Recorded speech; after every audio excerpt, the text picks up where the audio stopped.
That's as much as French as I know. Is the live stream on? Should I start? All right. Well, thank you for being here. What did I do with the clicker?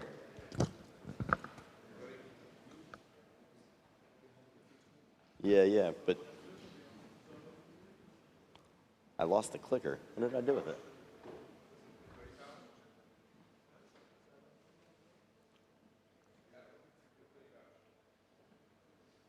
No.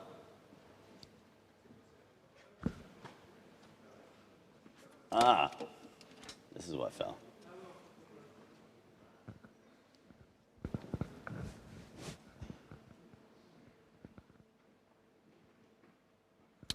Okay, so my talk, thank you for being here, bright, early in the morning. It's 3 a.m. or 2 a.m. in Texas, so it's quite early for me, if you're jet lagged like I am. So my talk is about the Ethereum community in 2020. I'm going to talk a bit about history and about challenges in front of us. So first, some history, which is basically I'm just going to ramble for a while about stuff that I lived and you might have lived, or hopefully you find interesting. Yeah,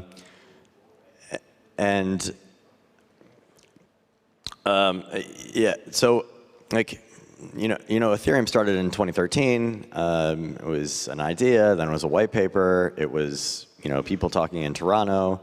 That's where Joe Lubin met Vitalik. He'd already written the white paper, I believe, or at least it was in draft. Maybe he hadn't published it yet. Then, of course, 2014 was the Miami Bitcoin conference in January, and Ethereum really started to form the community. There was a big push for meetups, and at the time, I remember thinking it was sort of crazy that they were spending all this money to fly people around the world to give meetup talks that had 20 people, and yet in retrospect, so many projects came out of those early meetups. So. I mean, it worked, and I have to say, the meetups were actually a strength of Ethereum in the beginning. Our Ethereum was started in I think actually it was started in 2013 technically, but people started going to it in 2014, and that was the community place. There was a forum.ethereum.org. But nobody ever really went there. It was always on Reddit. And of course, the EF formed in Switzerland. The sale began in July. It was perpetually promised through all of 2014, it's being 2 weeks away, and then it eventually happened in July. So 2015, then mainnet launched, and also in July. It seems to be a propitious month. And our ETH trader formed. And I think that was actually a big point in Ethereum's community formation, is that there was a conscious decision that everybody basically agreed with. I was actually a dissenter on Reddit of this decision, but the idea was to split anything price talk and market related to another forum. And a lot of Ethereum came out of what we saw as the problems with Bitcoin. So at the time, our Bitcoin had, well, I guess it still does, a big censorship problem. And beyond that, it was also just price talk and memes. And so the thought was well, we will put that in a separate subreddit, and we will keep our Ethereum to be tech focused. A different one that also was a reaction to Bitcoin was that we wanted to have multiple clients for governance issues so that there was decentralization. And there were 3 client teams led by Jeff, led by Vitalik, and by Gavin. So the Go, the Python, and the C++ client, respectively. And that's important for those 3 folks really led their own client teams. They were in charge of their client.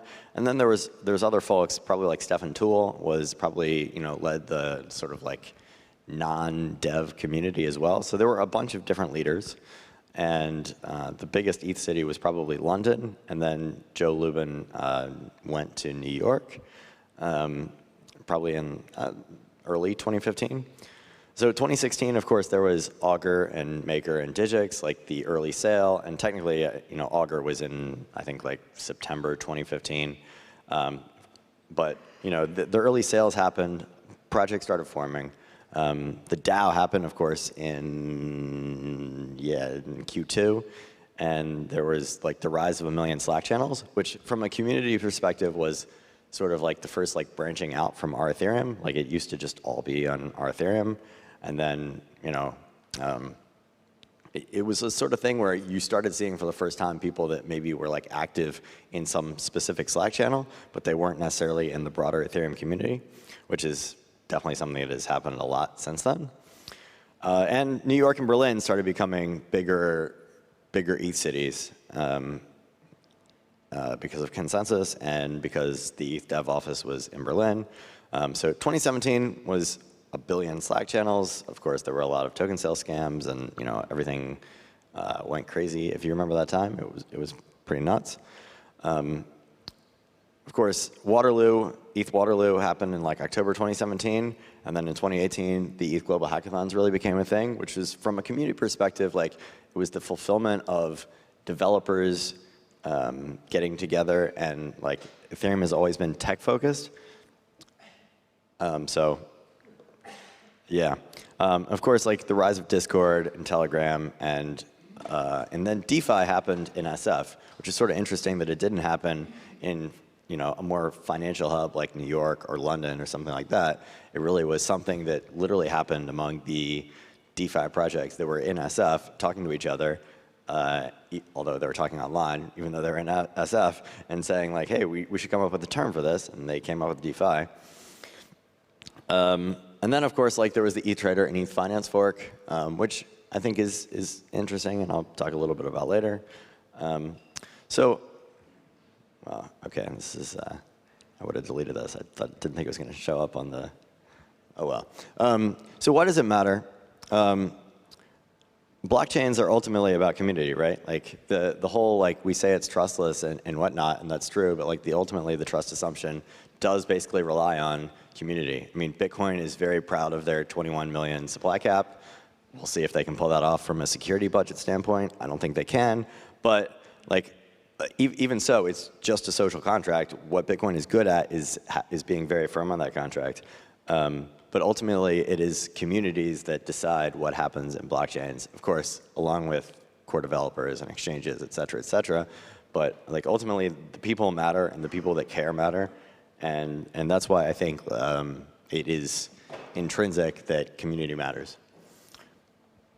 So I guess like, my previous slide started with 2020 ... Like, I think one thing that is underrated is how much the Ethereum community has decentralized in the past 5 or 6 years. I mean, there are subreddits, like there was the ETHtrader and eTfinance, moderator split. There are a million other Ethereum subreddits. There are, like, frankly, like Twitter is probably the main Ethereum discussion platform now. There are discourse forums, like developers go to Open Zeppelin or ETHDev less than they used to go ask questions on our Ethereum. There's ETH fans in China and like the rise of language-specific communities. There are still some Slacks. I used to be a member of like 100 Slacks, and of course I don't even use Slack anymore, so hey. There's Discord and Telegram. And then, as I said, like everybody has their own little community for their project, and it's really splintered off. And frankly, like a lot of times, it's even people that met on Reddit now have their own like private chat group with their friends from 2016 or whatever. So it's really like like if you did the graph, it's really changed a lot.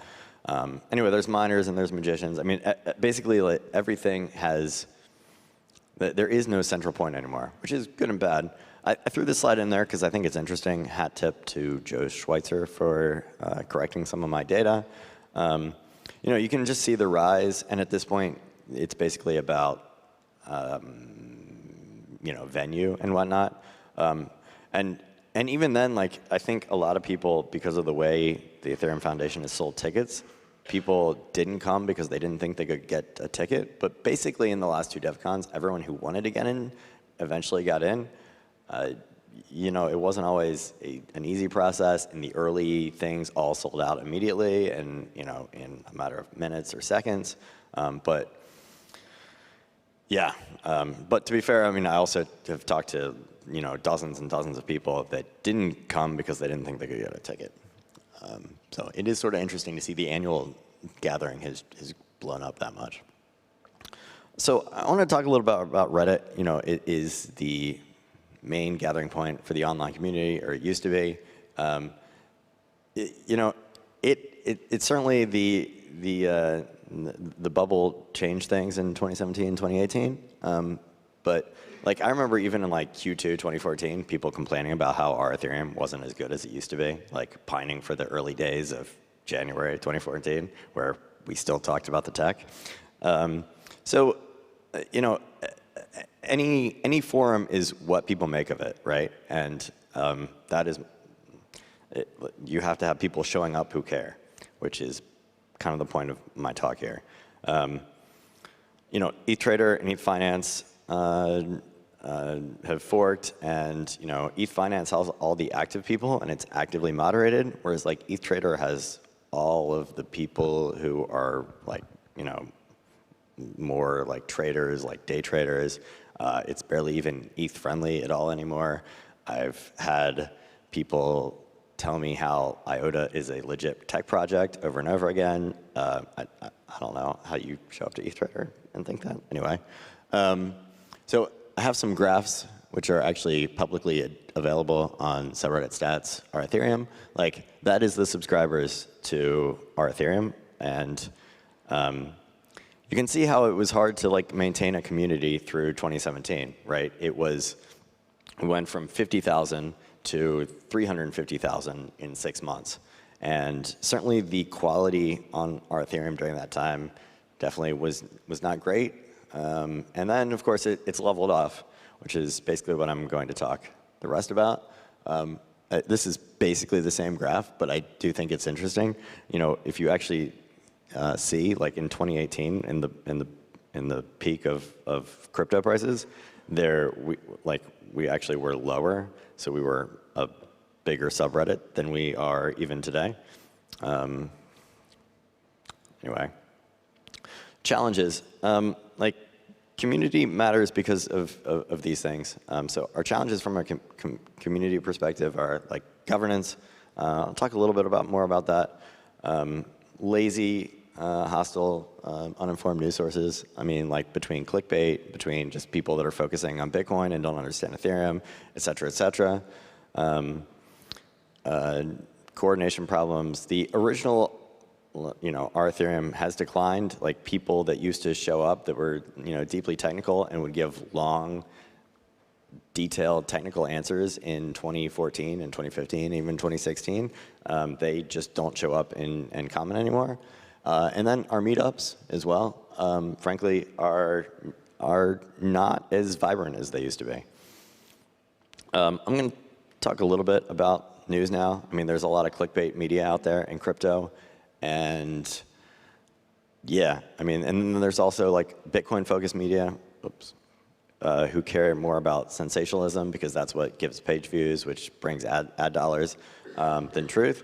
And like I've always said, like it's actually impressive how lazy the maxis are. Like, there's a lot of valid criticisms of Ethereum, and some of them I'm making in this talk. But like they never get there because they don't even understand Ethereum enough, right? Like, they come up with like the full node is like 20,000 million terabytes, and Ethereum is dependent on Infura. And I actually think like a lot of maxis actually think that like if Infura went away tomorrow, Ethereum would no longer be a thing, which is like, you know, crazy. But it is a challenge for all of us as a community to communicate what Ethereum is about, because it is not super easy to understand if you are not deeply into it. So someone I've seen at 3 ETH Global Hackathons, I just saw this like this week, complain about a dev tool that she'd never seen before. And I've probably like put it in my newsletter 5 times.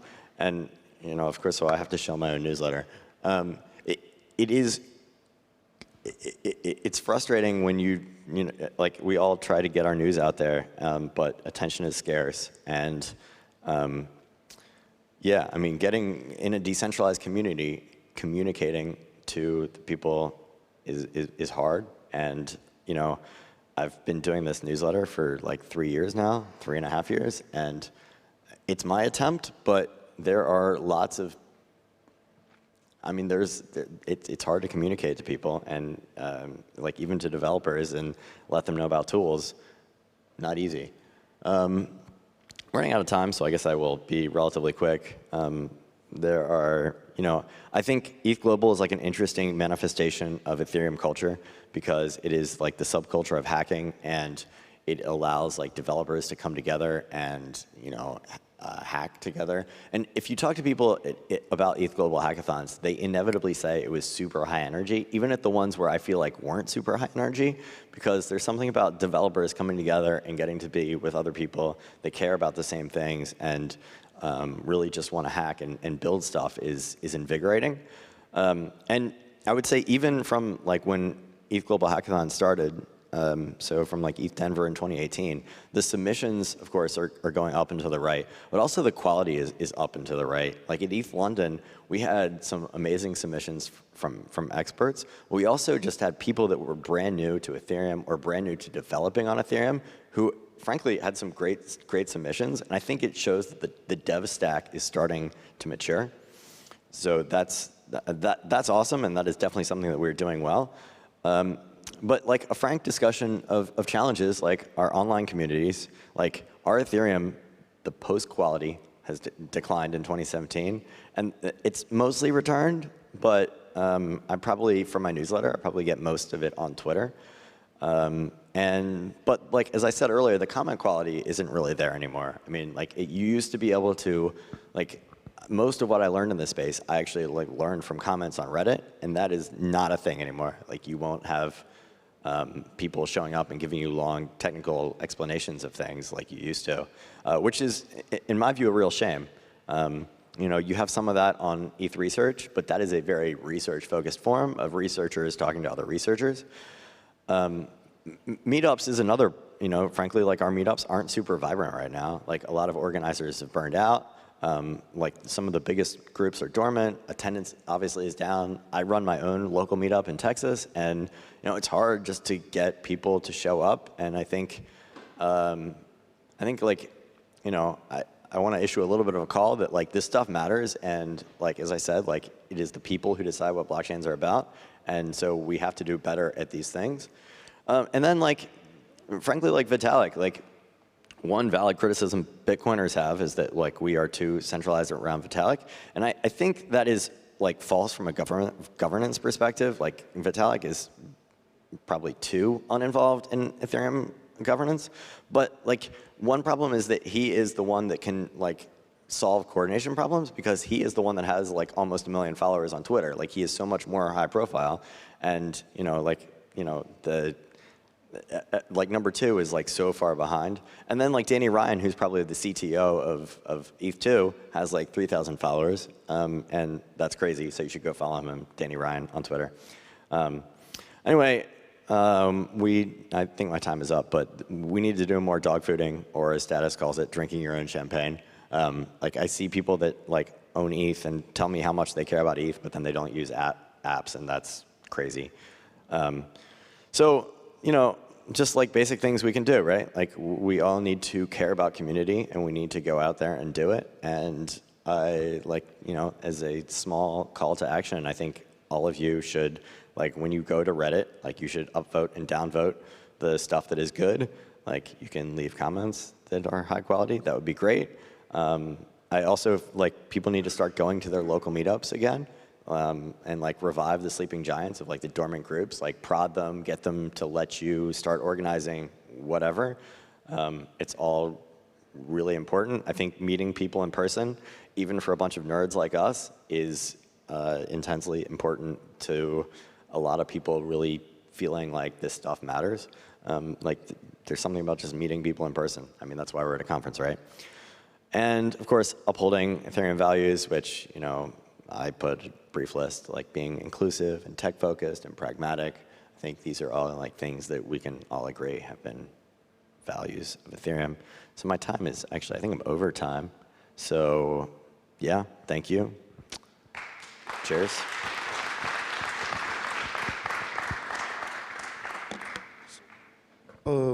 Thank you very much, all of you, for coming. Would any of you like to do any questions?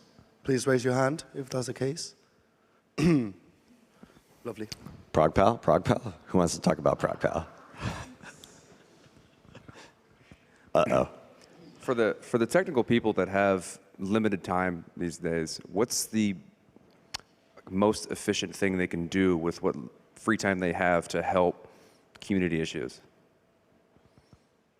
Yeah, that's a great question. I think we all feel a little pressed for time.